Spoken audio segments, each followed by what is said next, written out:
लाल झंडा गड़ गइले देव घर हो, हम त जाइब शिव चर्चा। लाल झंडा गड़ गइले देव घर हो, हम त जाइब शिव चर्चा। चाहे सासू मरे बूहो, चाहे गरियबू, चाहे सासू मरबू हो, चाहे गरियबू। चाहे सासू घरवा से निकाल देबू हो, हम त जाइब शिव चर्चा। लाल झंडा गड़ गइले देव घर हो, हम त जाइब शिव चर्चा।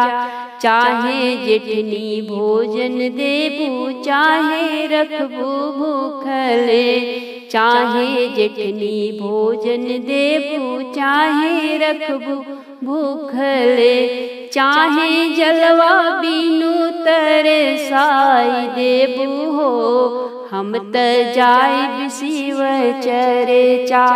लाल झंडा गड़ गइले देव घर हो, हम त जाइब शिव चर्चा।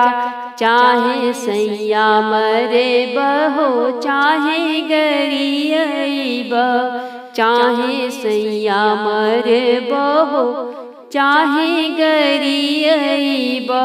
चाहे सैया सजिया से ढकेल देबहो, हम त जाइब शिव चर्चा।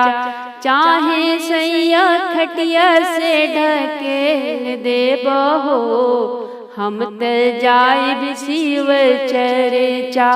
लाल झंडा गड़ गइले देव घर हो, हम त जाइब शिव चर्चा।